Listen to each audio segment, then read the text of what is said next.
learning Quran together.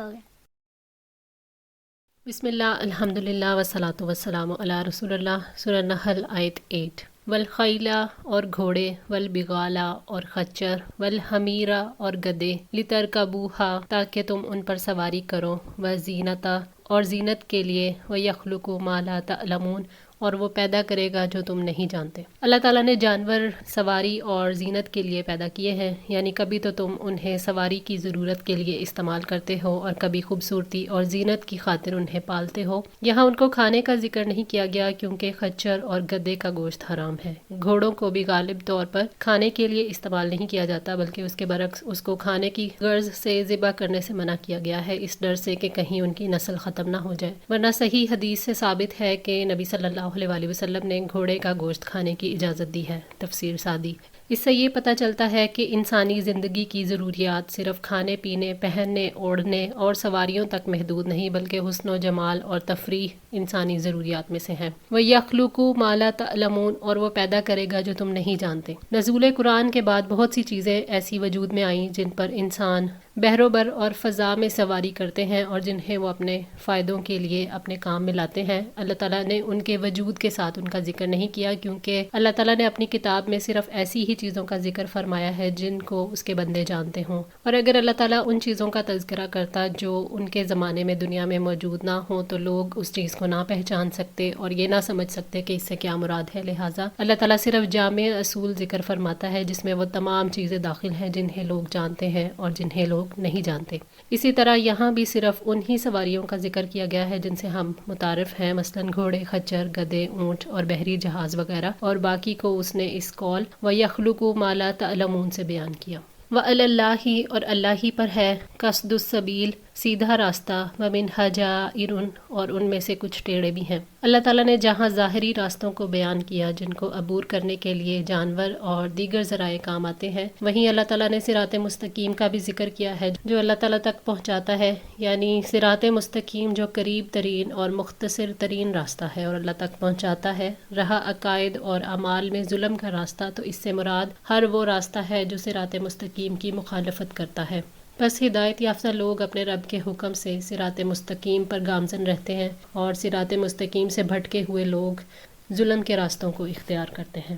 ابن عباس رضی اللہ تعالیٰ عنہ فرماتے ہیں، ٹیڑھی راہیں مختلف طریقے، مختلف راہیں، مختلف خواہشات ہیں، مثلا یہودیت، عیسائیت اور آتش پرستی وغیرہ، غرض یہ کہ اسلام کے علاوہ تمام دین غلط اور غیر صحیح ہیں۔ ابن کثیر۔ وَلَوْ شَاءَ اور اگر وہ چاہتا، لَهَدَاكُمْ أَجْمَعِينَ تو ضرور تم سب کو ہدایت دے دیتا، یعنی اگر اللہ تعالیٰ چاہتا تو زمین کے تمام باشندے ہدایت پا جاتے۔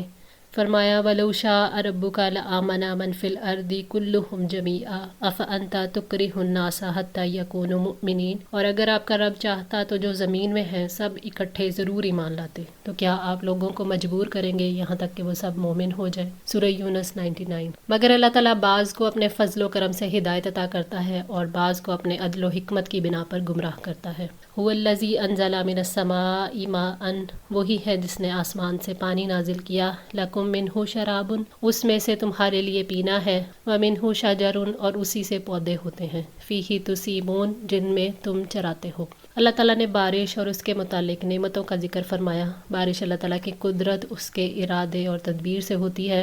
وہی ہے جو آسمانوں سے بارش کو برسانے کے لیے کائناتی عمل کو جاری کرتا ہے۔ سورج کی گرمی سے سمندروں کا پانی بھاپ بنا کر وہی اڑاتا ہے اور اس بھاپ کو پھر اوپر لے جا کر ٹھنڈا کرتا ہے، اور ہواؤں کو حکم دیتا ہے کہ ٹھنڈی بھاپ سے بننے والے بادلوں کو اڑا کر اس علاقے تک لے جائیں جہاں اسے بارش برسانے کا حکم ہو۔ وہی ہے جو میٹھا پانی پلاتا ہے، ورنہ وہ اسے اگر کھاری کر دیتا تو زندگی ممکن نہ رہتی، اور اسی بارش کے پانی سے نباتات، گھاس اور درخت پیدا ہوتے ہیں جو انسانوں اور جانوروں کے لیے روزی بنتے ہیں۔ یُنبِتُ لَکُم وہ اگاتا ہے تمہارے لیے، بِہِ الزَّرْعَ اس کے ساتھ کھیتیاں، وَالزَّیْتُونَ اور زیتون، وَالنَّخِیلَ اور کھجور، وَالْأَعْنَابَ اور انگور، وَمِن کُلِّ الثَّمَرَاتِ اور ہر قسم کے پھل، إِنَّ فِی ذَلِکَ لَآیَاتٍ لِقَوْمٍ یتفکرون یقیناً اس میں ضرور نشانیاں ہیں ان لوگوں کے لیے جو غور و فکر کرتے ہیں۔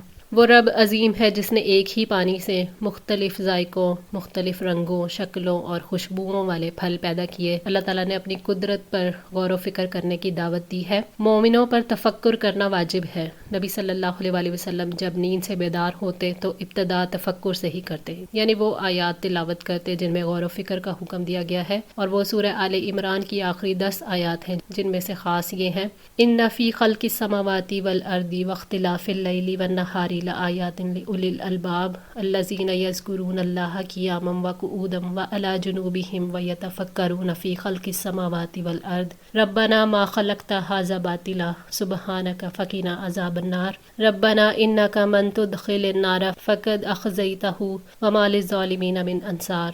عبادت اور غور و فکر لازم و ملزوم ہے۔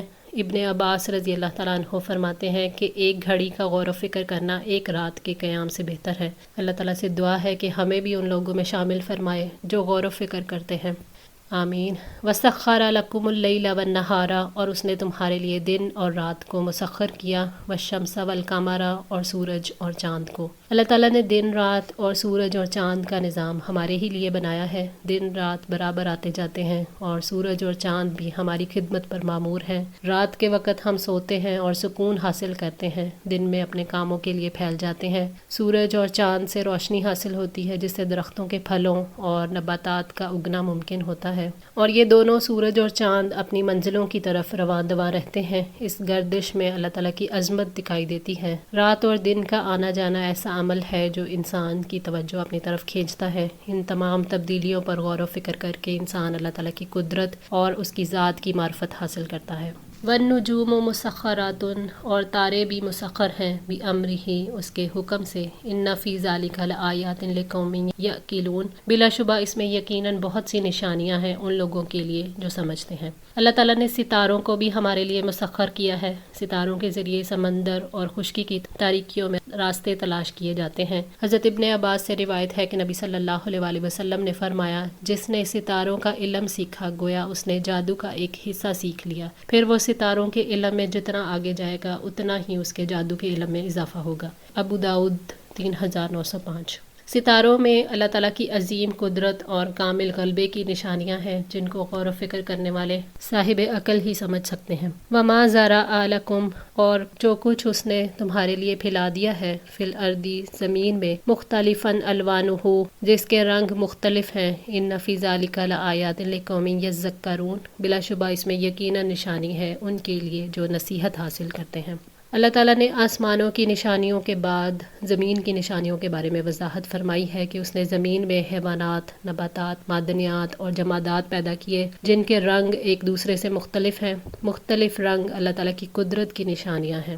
هو الذی سخر البحر، اور وہی ہے جس نے سمندر کو مسخر کیا، لتأکلوا منہ، تاکہ تم کھاؤ اس میں سے، لحما طریا، تر و تازہ گوشت، وتستخرجوا منہ، اور اس سے تم نکالو، حلیتاً، زیور، تلبسونہا، جسے تم پہنتے ہو۔ اللہ تعالیٰ نے اپنی مہربانی سے کثیر فوائد کے لیے سمندر پیدا کیے اور انہیں انسان کے تابع کر دیا کہ وہ جیسے چاہیں اس سے فائدہ اٹھائیں۔ انسان آسانی سے دور دراز کے سمندری سفر طے کر لیتے ہیں۔ ان میں ہماری غذا کے لیے مچھلیاں پیدا کر دیں، وہ زندہ ہوں یا مردہ، ہر طرح سے انہیں ہمارے کھانے کے لیے حلال کر دیا۔ اللہ تعالیٰ نے انسان کے لیے سمندروں میں قیمتی موتی اور جواہرات پیدا کر دیے اور انہیں سمندر کی تہہ سے نکالنا آسان کر دیا تاکہ لوگ اپنے حسن و جمال میں اضافے کے لیے انہیں نکالیں اور زیورات کے طور پر استعمال کریں۔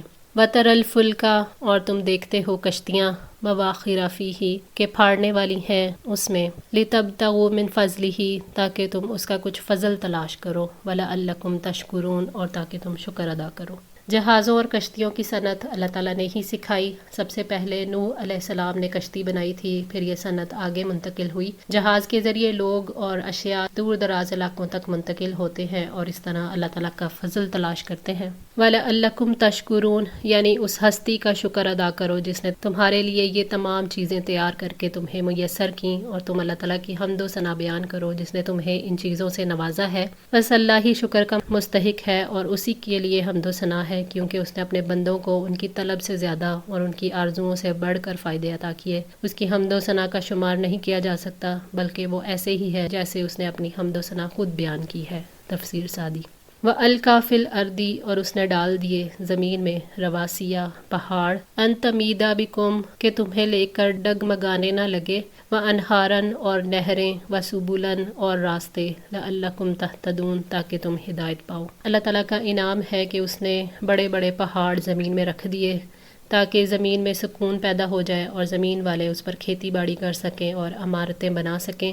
رواسی ایسے سلسلہ ہے کوہ کو کہا جاتا ہے جو سینکڑوں میلوں تک پھیلے ہوتے ہیں۔ ان کی تخلیق کا مقصد اللہ تعالیٰ نے یہ بتایا کہ زمین ہچکولے نہ کھائے، اور احادیث سے معلوم ہوتا ہے کہ زمین کو پیدا کیا گیا تو وہ ڈگمگاتی اور ہچولے کھاتی ہے، پھر اللہ تعالیٰ نے اس پر پہاڑ رکھ دیے۔